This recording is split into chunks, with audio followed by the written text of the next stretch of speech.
Hi, everyone. Welcome back to Ask an Angel with Jonathan Hung. It's my pleasure to have Jess Richman, co-founder and CEO of Slips, on with me. Hey, Jess. Hey, Jonathan. Thank you for having me. I love the series. Excited to be a part of it. Yeah, definitely. Me too. So let's kick it off. Let's talk about Slips. When were you founded, and what are you trying to solve with the company? Yeah, absolutely. So Slips was founded in 2019 between myself and my partner, Gurminder. We were in downtown Los Angeles, kind of thinking about the next big idea. This was about the same time that order apps are really taking off, DoorDash, Postmates, and consumers are really starting to understand how to order things conveniently from their phone. However, at the same time, we noticed a big opportunity that was kind of not happened yet. My partner Gurminder's family owned convenience stores, and we noticed lottery hadn't been one of those things. At the same time, lottery was one of the biggest populations out there. Half the American population plays, while it's at the same time, it's still in a very archaic process of only being sold at gas stations, convenience stores. And we wanted to bring a better experience with being able to order it from your phone, but at the same time in a social experience with friends, family, and coworkers. So this past year, we actually went live. We were in stealth mode for about 2 years, just learning the industry, really researching, understanding compliance. And then we went live this past year in 2021 in the Apple App Store. And then this last month, we just released our Android app. Great. Wonderful. And so, I always love having, second-time founders, right? It's a little bit different than having a first-time founder. So I'd love for you to give your perspective on that, because this isn't your first time at the rodeo. Yeah, definitely. I love entrepreneurship. Entrepreneurship is something that you have to love and appreciate, because it's very grueling. It's not something that's just easy off the bat, but it's something that if you love, you can really understand how to solve problems, how to build teams, and how to really put ideas and concepts together. So kind of going through it, though, it's all about experience, right? Even before this, I had a creative agency that I learned from a lot of different startups and just got my hands on learning a lot of different problems and how they solved it. So having those kind of different experiences helps you build each time that you go up for a new company. And something like this with Slips, this is a really big idea. It's a really big opportunity. And all my previous experience has really prepared me to not only help solve it from a product and consumer need, but also how to communicate with investors and also be a leader of our team. Yeah, great. I think it's so important whether you're investing in a pre-seed or seed round. It's all about the team. So I know how important your team is, and you're growing it. I'd love for you to talk about what you see as a leader and how you built your team. Yeah, it's great. Team's everything, especially in the early days, right? Because it's a quality game. It's not a quantity game. You have limited capital. So you have to have people that you really believe in and really trust. And at the same time, they also believe in the vision and the mission that you're doing. So when it comes to building a team, I really look for people that really care about the skill that they're doing, whether it be a developer or a designer. Are they doing that in their free time? Like, I'm a very passionate designer myself. So I'm doing it just as much as I'm doing it for my company. I'm doing it on my free time because I want to learn the space. So I look for those same kind of qualities in people that I want to go hire. Are they passionate? Is this something that they really care about? And then also, do they have the same cultural, do they have the same mission that we have? Do they want to bring in? Do they want to be in a startup? Do they really want to have that drive to really push? All those things kind of lead to building a really good team and then having a really good culture. It's one of these things that when you go to hire people, you're hiring people because you need help, right? You need a help for something for them to focus on. So it's kind of developing trust both ways in the people that you hire, and then you also in how you manage. And that same thing goes for the leaders, right? Leaders, we're looking for people to come in to really kind of own a division of the company, really own an aspect of that company, but again, to also carry out that same mission. So it's really, really important culturally to me when I hire, to really kind of make sure that everyone aligns and has those same kind of morals and goals. Yeah, wonderful. So, let's switch gears and talk about, your competitors. I don't know if you want to name them, but what are they not necessarily doing wrong, but what are they doing differently, and what is Slips doing better? Yeah, great. So we're in a very big emergent space, right? So our competitors are kind of limited, right? And when the new space kind of opens up, you kind of got to figure out what you want to be your focus and be your kind of pillars as a business. Our first aspect of our business was convenience. The ability to be able to order a lottery on your phone was what we thought as the main pillar to start. Making it more convenient, making it a more digital payment experience. But we also knew that this was kind of going to be the first wave, right? Just the ability to make something convenient isn't going to make something very sticky to a customer. The second part that we really believe in is our social element that nobody else is doing. And the idea is to play lottery with your friends, family, coworkers. We found out that people really like to play this experience together. So we wanted to bring in that real world experience into a digital product.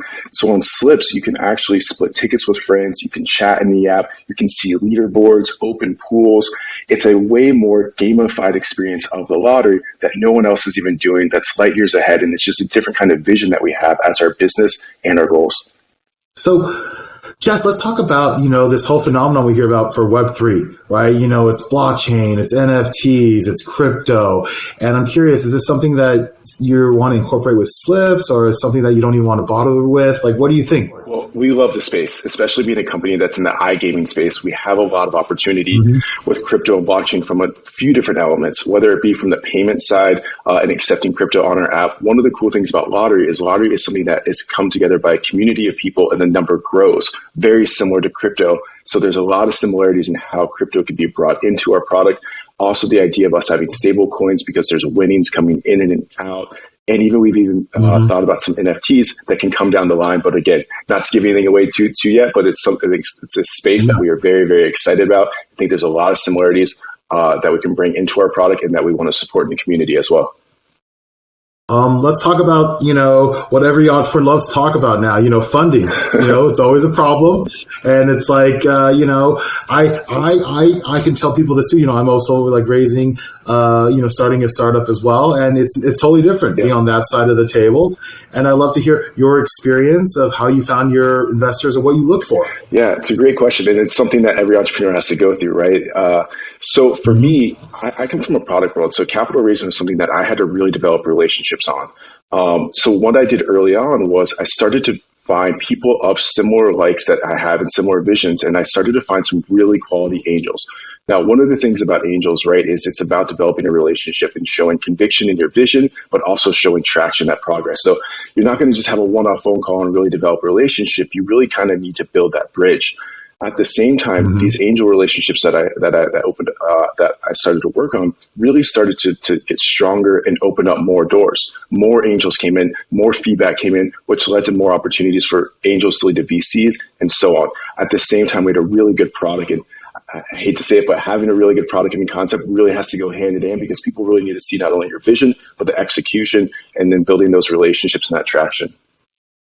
No, absolutely. And so, just out of curiosity, what do you look for in an investor? Somebody that's hands-on, hands-off. Like, I'm sure the best part is when you're oversubscribed and you have to pick, and like, how do you figure out who's best for you and your company Slips? Yeah, so one of my things that I love is I love having smart people in a room. And I love having smart people of different characters, different skill sets, different backgrounds, because that all brings in better feedback on the idea that we're building from a product and a business perspective. So when it comes to being hands-on or hands-off, I like both. Hands-on investors allow you to really kind of give feedback directly. You might even have to build different documents, putting things together, but that forces you to kind of put together different perspectives on the business. While a hands-off investor might just want to talk about vision, and both those things are really, really important. So having really smart people in the room and using their skill sets, their experiences, and their backgrounds only helps build a better company. And it's something that I really look for in an investor. And I like to have an open dialogue. I like to communicate a lot with our investors. I like to keep them updated, because there's so much feedback in this process that if you can incorporate that, again, you can build such a better business. Yeah, wonderful. And so, I'd love for you to tell, people who are young founders themselves or just starting out. And you don't have to be young. You can be any age to be a founder. I mean, what would you tell them to bring their vision to life? What advice would you give them, or wish you had in the beginning of your journey? Yeah, so one thing I learned early on was really running small experiments and really trying to getting a product and idea out and seeing whether the market wants it. There's a great investor out there, Heaton Shaw, that really got me into the idea of running micro experiments, even just running basic ads to see whether there's a need in the market. People all have ideas, but whether or not customers want it is one thing, right? So even running ads and seeing whether people want to sign up for an email list is one concept. But then even building a small MVP to see whether the product even has a fit and has a concept. So all these kind of things build into the idea of whether or not this can become a business. At the same time, if you start to really work on that, you can see traction happen. You can see if interest grows, if users start signing up, if investors start getting in. It really allows it to build that momentum, and it allows it not to be just an idea. It allows it to be an actual executable concept that's in the market, and it allows it to really come to fruition. Great. And, what would you say is your biggest learning experience today? Like, what would you have done differently in your other startup, or that you took from your other startup to this startup? Yeah. Look, it's kind of like what I just said in the sense of really figuring out if there's a need in having a quality product. That's something that I've really honed in, I feel like, and with Slips, is figuring out who our customer is and how to really provide what they want to do. We were in stealth mode for almost 2 years researching this space. We wanted to make sure that we had a really good concept that people really wanted, instead of just throwing something in the market and seeing what would happen. So that's something that I think, taking that step back, getting advice, and really doing the research and diligence to figuring out what investors want to see, what customers want to see, and what even team members want to see to build a concept really allows you to have the most success from there. Great. And, I'm glad, we got you fully funded for your pre-seed, right? Jess, that's great. So what's next now? Like, what do you think is so important for you? Because I always tell, my entrepreneurs, it's like, I get you to this next point, right? To your Series A. And so anywhere between, pre-seed to Series A, I'm here to help as best I can. Because after that, you go to college, right? I'm here, your high school counselor. And you got to go to college. Your college professor is going to help you the rest of the way. But what do you think you need to do between now and then? Yeah, so now it's really proving out our original nano concept, right? And our nano traction to micro traction to full-blown fast scale, right? So what we really focus on right now is we've had both our products in the market, and now we're focused on acquisition and really building out our internal team and fulfillment. This is going to allow us to see exponential growth. Since our raise, even 3 months ago, we've already 3x our monthly revenue. So we're on track this year to 10x our monthly revenue by summer. So this is kind of our real big key overall metric, is growth in our users and growth in our revenue. This allows us to show that if this concept can go from this, it can 10x in a year, then it can 10x the following year by just putting more capital behind it, because the foundation's really in place from the team, acquisition, and the product. Yeah. And now I'd love to get your perspective on marketing, right? Because I think now the money you got your team, you got your product, MVP, more than an MVP, it's built out. How do you want to use the money for marketing? Especially now that, Facebook or Meta has run into some issues with how Google and Apple are going to make changes and how you advertise. Like, what do you think? So we wanted to do 2 parts, right? So one, we wanted to build a whole new experience of how you engage with lottery. To date, it's only been something that you drive by and see in a sign. We wanted to build it into kind of a daily life. Think about sports. You check the sports scores every day. There's an easy way to do it with ESPN. So our first experience was to really provide a service in the sense of how it's communicated on a daily basis and bringing that into life. The second part was to bring that into a new overall viewpoint. Lottery to date, again, hasn't had that kind of glamour and the shine that really can have a better, positive, sanitized experience that we wanted to put together, that we've done in our social and in our overall marketing within the product. The third part is really focused on building a community. With it being a social product, it's not only convenient, but having our users refer new users. 25% of our customers is referral based. So really honing in on that allows us to be outside of the ad space. And part of that is having those customer referrals because they believe in the product and they're bringing new adoption. So we really pair it with our marketing efforts on our social side, our marketing efforts on our ads, and really kind of lean into building a really strong community allow for a positive experience for referrals. And from your perspective, what's more important, growing revenue or growing customers? Yeah, so it kind of goes hand in hand for me, right? I really look at both. I look at top line revenue, monthly revenue, but also top line user growth. There's always an opportunity to allow users to convert higher with better product features and better engagement within the product. But having that top line number of user growth allows for an overall expansion of the company. So right now in our pivotal stage in this next growth, we're really focused on monthly revenue and our top line user growth month over month, while at the same time maintaining really good engagement that we know as we add more team members, product designers, more engineers, we can introduce even more features. And on our digital wallet side, more credit card processing, we can convert even higher. But having that growth in users and monthly revenue is our main focus. Got it. Great. And I'll tell you one thing, I thank you for the push notifications, right? Sometimes I got to buy something today. Look, it's worth this much, the lottery, And honestly, sometimes people ask me how I do as an investor. It's just like the small things that matter. Like my mom always asks me, "Hey, can you buy me a lottery ticket?" I'm like, "Yeah," and I just take out my phone and like, "Oh, thanks to Jess and the slip team, done." I don't have to like go get dressed and go to the 7-Eleven. It's fun to see that whole experience grow too, right? We watch crypto go up and down, right? We watch the lottery and the jackpots grow. It's a part of culture. It's a part of everyday life, and we just want to make it an extension of your daily experience. Absolutely. And I tell everybody here, we're going to have it on, audio and video recording. Like, listen, if Jess and I buy the lottery every time on slips. And so if we win, we're not going to give up. We're going to still stay. All right. But it's the best use case ever. I can't wait. I can't wait for someone to win, the lottery, or even get 5 out of 6 numbers, and they did it off of slips. Eventually, it will happen. Oh, numbers are amazing. So what's really cool is 20% of your money is usually won. So people are winning all the time. They're winning $10, $20, $50, $500 every single day. We have winners in every single drawing now, which is a really cool experience. We've even had people win up to $1,300. So there's really big numbers that are starting to come in. The next will be the $50,000 number, but it's a really exciting time because you get to have that really positive user aspiration. One of the features that we have coming out too is leaderboards. So you're going to be able to see users and see how much people are winning. So that way you can see, one, how much is happening on the platform, but two, that aspiration of what's possible out there on slips as well. Yeah, very interesting. And I'm looking forward to when we can pick your own numbers, right? Because like, what are you going to do with that data? It's going to be so interesting with like knowing what people's favorite numbers are. Yeah, so we're going to have a Slips membership, which is really cool in the sense where you get to choose your own numbers. It's kind of a little bit more of a bespoke experience because people like to choose their own numbers. They like to have their kids' birthdays. They like to have holidays. You can choose all of your own numbers. You can save it in a really cool list. But at the same time, you get to get some insights too. You get to see what numbers perform the best. You get a little bit of feedback, a little bit of reporting, because now you feel like you have a more engaged process and get to understand more of what your optionality is. Absolutely. And last question I have for you, Jess, is, are there any books, publication, or podcasts that you look at or you tell your team as an entrepreneur to read or follow that gives you motivation, or, ways of marketing? Like, how do you find your,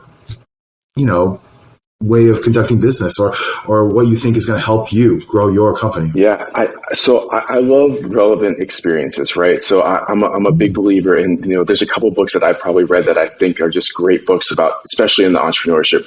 The Hard Thing About Hard Things. It's an amazing book to let you know about the troubles of entrepreneurship and not always the glamour. Let My People Go Surfing, the founder of Patagonia, just a really kind of visionary and product and experience. So these are kind of books that have really kind of guided me in the sense of what their experiences were to let you know, hey, this is hard. But at the same time, too, if you have a vision and you have a customer need, it allows you to get through. So putting those together is something that I kind of find myself always referencing. While at the same time, there's also a lot of individual blogs that I look for from the design world to the gaming intelligence. So really keeping up and having kind of that overall entrepreneurship vision with different references, but also industry knowledge as well. Great. Wonderful. And Jess, you have any questions for me that I could help answer, or like, you want, anything you can ask? Yeah, you're curious about? I guess what are some of the traits that you've seen best from entrepreneurs that you've seen that have had success? I always think, and it doesn't matter where you went to school. I really don't care about that, because to me, like, school is something where it's like, okay, you show me you could do A to Z, and you were able to get a degree. It doesn't matter like what you learn, because like, when you go to school, you get like A and B and you solve for C, right? It doesn't, like, that's prove you're good at test taking. It doesn't prove you're good at an entrepreneur and building a company. What I think really good entrepreneurs like yourself is just you follow up. Like, you're on top of it. You're really type A. This is a job and a skill set where you can't just be passive. Yep. You have to be active. Yeah, sometimes it's important to step back and, take a breath and figure out what's the best next move. I totally agree with that. But the best one's like, hey, I sent an email, I'm going to get a follow-up. And let's say turn it the other way, like talk about a fund manager. Like, if you just you give someone like $1 million and you don't hear back from them after a year, isn't there something wrong with that? Like, it just feels weird. I was like, maybe like the you made money, but it's just like, you don't feel as good. Like, when you choose your financial advisor or your banker, it's like, it's important to you. You're investing in somebody who you trust. And that's how you build trust, is through communication, just talking. I think that's the best of most entrepreneurs. I love that too, because that's something that I've really honed in on, even especially this last year, is that transparent communication.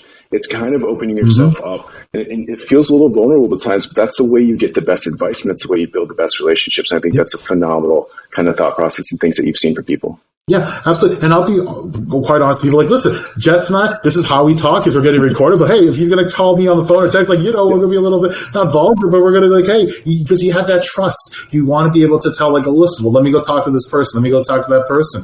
Give you my real, sense of what's going on and how we can close this deal. I mean, Jess and I have done that. When we were closing the first, deal, and like, hey, it's totally okay, because that's how like you can work with each other. Because if there's no trust, forget it. Like, I mean, I love Jess, but to trust Jess is more important. Agreed.